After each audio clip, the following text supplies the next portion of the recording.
I stood at the side of the stage, sweating under my black cap and gown, heart rigged to the pace of the murmuring crowd.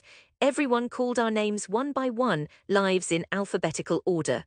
When they reached mine, Adam Weldon, it rang hollow, a faint echo through the sterile hall of Southfield's Comprehensive. My mother was out there somewhere, face carved in stone, eyes fixed at the mid-distance as if waiting for her bus home. I shuffled toward the podium. The principal pressed cold paper into my palm. There was to be a short speech, part of a project I'd won in art class, but when I opened my mouth, a couple of lads in the back started laughing. "Let's see the next Picasso," one called out, and the room followed with a ripple of laughter, sharp and stinging. The principal cleared his throat as if to say, "Get on with it." I tried anyway, "Thank you." I want to. "Paint the Queen, mate," a voice jeered. It was Billy Sykes, eyes red and wild, the king of our little angry corner of London. Another boy whistled, some girls giggled. Even my mother raised her chin, lips joined tightly in an unbroken line. I looked down at the crumpled notes clenched in my damp hand. The words, something about art, hope, London's rain, blurred to nothing. I nodded to the principal and walked off, my shoes squeaking on the wood. All I felt as I crossed back to my seat was a thick, suffocating silence. They'd let me know what I was worth before the diploma had even cooled in my hand. Afterwards, in the grimy playground that still stank of wet leaves, I found my mother. Her eyes darted away from mine. "You embarrassed yourself," she said quietly, tucking her purse under her arm. "You could have thanked your teachers at least. You haven't got to make everything about paintings." "Sorry, Mum." She pursed her lips. "We're going to your Aunt Elise's for tea. She's made pie. Don't talk about all that art nonsense." She led the way down the familiar cracked pavements, my gown folded awkwardly under my arm. The world seemed to shrink with every dull step.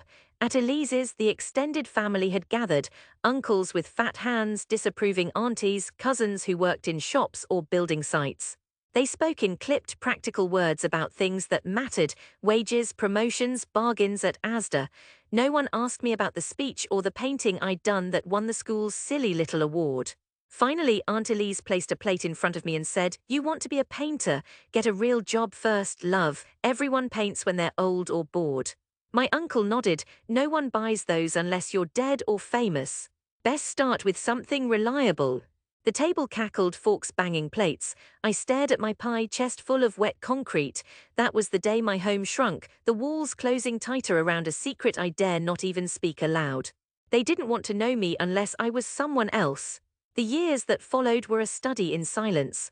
I enrolled at the local college for a term, graphic design, but dropped out, unable to copy and paste myself into ads for insurance companies. I took jobs in hardware stores, then a warehouse. Late at night, tucked into the crook of the small flat I rented behind a Turkish grocer, I painted in secret. My mother phoned sometimes. The calls grew shorter, then stopped altogether after she remarried and moved further out. "You painting then?" she asked just once. Trying, yeah. A pause. "Are you earning yet?" "It's not really, Mums." "I see." Click. I followed galleries like some people followed football scores, window shopping a world that was not mine. Sometimes, after loading a lorry till midnight, I wandered the South Bank, taking in the city's oily shimmer on the Thames and the glare of neon puddles. All those faces in the crowds looked like paintings, faces I might never touch. At 24, I entered a local competition on a dare from an old workmate, anonymously under a fake name. My painting, a cold blue portrait of a girl waiting for a train, was rejected even before the shortlist. An unhelpful clerk handed my canvas back, face scrunched in polite confusion. "Not quite what we're after." "It's a bit heavy, isn't it? Try something more cheerful next time." I walked home, rain in my face, painting under my arm, no idea why I bothered. That was the rhythm for years. I painted, I hid. I worked jobs that emptied the day and left the nights unfurled for color and shadow. Sometimes, lying on the thin mattress, I wondered if Billy Sykes and the others were right, if I was running a marathon in a circle. Years passed and change crept in on soft feet. It was a Tuesday when the letter arrived. I'd submitted a canvas, a walk along Southfield's Lane as seen from my memory, all brickwork and forgotten roses, to a small gallery in Whitecapel. 3 weeks later, as leaves fell in flurries outside my window, the letter arrived. "Dear Adam, thank you for submitting your painting. Lane remembered. We are pleased to inform you that it will be exhibited in our upcoming New Voices show. Opening night, February 7th. We look forward to meeting you. The rest was details, addresses, times, but I could only see the words, will be exhibited. It was a nearly invisible step, but to me it was Everest. I walked to work that night with the news burning like a coal in my pocket. My colleague Jamie asked why I was smiling. I told her. She shrugged. You've done the impossible, mate. Get them to pay you next. But there was pride in her tones. As February crept closer, the nerves came in tides. Did I dare tell my mother? I rehearsed conversations in the mirror, but each time I saw her face, unmoved, unimpressed. By opening night, I was a bundle of nerves under my single borrowed suit, my palms damp. The gallery was a slim ribbon of light streaming out onto a wet East End street, full of people with sharp shoes and sharper laughs. My painting hung on a clean wall, small but there, my name on a crisp card. I sipped cheap white wine and watched as people stood, considering. Some lingered, some frowned, but one couple smiled at each other, and I saw the woman's eyes well up just a touch. Who's the artist? She asked the curator, and he pointed me out. She introduced herself as Vanessa, an arts journalist from a blog I'd admired. It's honest, she told me, lonely but kind. Like real London's. A man in a dark coat stopped, studied my canvas and jotted something in his notebook. Before the night was out, the painting had a red sticker beneath it, sold. It was not much money, but to me, it was as if I'd been granted permission to breathe for the first time. Someone wanted my vision of the world. Someone saw what I'd hidden in that lane. That night on my rent-stained mattress, I closed my eyes and saw my little painting hanging somewhere else, seen by strangers who might understand. Over the next year, I painted every night after work, each canvas scraping something raw and intimate from inside. I sent them out, small competitions, group shows, charity auctions. Most came back, but some didn't. A few sold. The gallery rang. Did I want to show more? Could I do a solo exhibition? Did I have any press kits? A statement. I lied and said yes, then fumbled through interviews and deadlines, learning as I went. Soon a dealer approached, then a collector. Money was tight but suddenly possible. I started teaching kids classes some weekends, mostly to cover my materials. Through it all, I kept my name off social media. No family, no old friends, only the art. 4 years later, things shifted. My exhibition was profiled in a local magazine. They called me London's quiet eye, which made me laugh out loud in my tiny studio. In the interview, I admitted I used to be ashamed to say I painted. Now I can't not paint. I only realized something had changed when Billy Sykes, of all people, messaged me through my website. Well done, is that you on that article? Looks posh. Cool if it is. Let us know if you're ever in town. I nearly deleted it but stopped.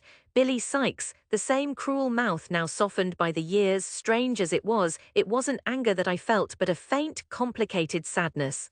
A week later, just as spring bloomed cold and white, my phone buzzed with an unfamiliar number. It was my mother. She sounded older, more brittle around the edges. I looked through the paper, she said. They say you've done all right for yourself. A pause. Are you coming to Elise's birthday this month? Are you inviting me? I wasn't sure if it was a challenge or a kindness. Yes, I am. You should bring that magazine so everyone can see. My art, I asked. The article at least. It's nice, isn't it, seeing you in print? For the first time in years, I heard something new in her voice. Not pride maybe, but the hint of apology. I weighed the invitation in my mind. Could I go back, not as the fumbling, ashamed boy, but as myself, changed and scarred by time? I wanted them to face what I had become, not their idea of failure, but the truth. I said yes. Outside Elise's house, every brick was the same as I remembered, except older, edges softened by pollen and moss. Little cousins kicked a football against the garden wall, and someone's radio piped old songs through an open kitchen window. I knocked and let myself in, the air thick with roast potatoes and voices. Adam, Elise called from the kitchen. She wore a faded apron dotted with flour, her hair silver now. There was something new in her smile, reserved, a little nervous. My mother sat in the corner, back stiff and chin up. Around her, uncles and aunts watched with that old air of polite curiosity. I opened my satchel, drew out 3 things. The glossy magazine, a folded press release, and an envelope tucked inside my sketchbook. Elise poured tea. My cousins glanced at the magazine headline, The Quiet Eye. Adam Weldon paints London's shadow and light. The cover photo was me in front of a canvas, face more lined, eyes defiant. Is that really you? Asked my youngest cousin, voice skeptical. It is, I nodded. Uncle Stan flipped the pages and whistled. Didn't reckon you'd be in a magazine. You working for them now? No, I replied, that's about my exhibition. It's in Fitzrovia next week. Then some paintings are going abroad. A hush fell. For the first time, no one barked a joke. The silence felt full, taut with something close to respect, if not understanding, then at least recognition. My mother looked away, lips pressed together, her hand resting on her teacup. Well, that's good then, Elise said finally. All those years of painting, nice to see you doing all right. Billy Sykes, balder now, belly straining against his shirt, wandered in behind another uncle with a crate of beer. He saw me and his eyebrows lifted. Weldon, blimey, haven't seen you since school, you're all posh now, eh? He tried to mask the jibe with a laugh but fell into silence as Stan handed him the magazine. So you really made it, he said, eyes genuinely wide now, less mocking. I met his gaze, took a while. There was a long moment, the kind that stretches a little too tight. Someone switched on the TV, quickly flipping past a news station discussing an up-and-coming London artist. For a second, I caught my own painting flickering in miniature on screen, the blue lane blurred by old glass. My mother saw it. She blinked, and for a second her face twisted, pride, loss, bewilderment, something unspeakable. Elise, that's Adam's painting, isn't it? Elise peered at the screen and nodded. That's his. It's in the news. Billy whistled, the cousins leaned forward, and suddenly the living room, once so closed, so critical, was bathed in the evidence that I had become something impossible to ignore. I breathed in deeply, tasted roast potatoes and sunlight and decades of hope gone silent. The proof was there, not words, not arguments, but the fact itself. My work was real, and they could not dismiss it. I left for the exhibition that night, but the silence followed me, not the brutal, mocking silence of failure, but the quiet after a storm, when something new is allowed to grow. The Fitzrovia Gallery spread wide with white light and anticipation. Strangers mingled, some critics, some collectors, some lost friends. I caught sight of Billy at the entrance, shifting awkwardly. My mother, for the first time, came in her neat coat, her hair pinned up. She walked slowly through the rows of paintings, fingers trailing just above the brushstrokes. When she reached the blue-laden lane, inspired by the road outside our old estate, she stopped. It's sad, she whispered. I nodded. It was lonely, but I loved it all the same. She turned, softer now. People really pay for these. They do. One's already going to New York. The rest, well, we'll see. She took my hand, not in the proud, beaming way I'd imagined as a boy, but gently with the hush of late apology. My uncles made speeches, awkward, stilted. Cousins took photos. Billy Sykes gripped my shoulder and said, "You did all right, mate. Didn't think you'd be the one." His eyes shone with old rivalry, but also a grudging awe. I could see he wanted to believe something new about the world. They could never fully understand what the years had cost, nor what it meant to still hold a brush against the trembling void of other people's disbelief. But in that white gallery with their faces turned to me, not away, I no longer needed their permission. Even after the gallery lights faded and the crowds dissipated, even when I wandered alone across rain-polished cobblestones, I carried the memory of that silence. The silence of resolve, of years spent painting against a future that seemed impossible. The silence of being truly seen at last. I went home to my small flat, the smell of turpentine and bread in the air, and painted late into the night. The city shivered outside my window, old and new, and I remembered the boy on the graduation stage, speech crushed by laughter, unmoored and small. I remembered, and I did not forget, but I had come home, brush in hand, and this time they did not laugh, this time they listened.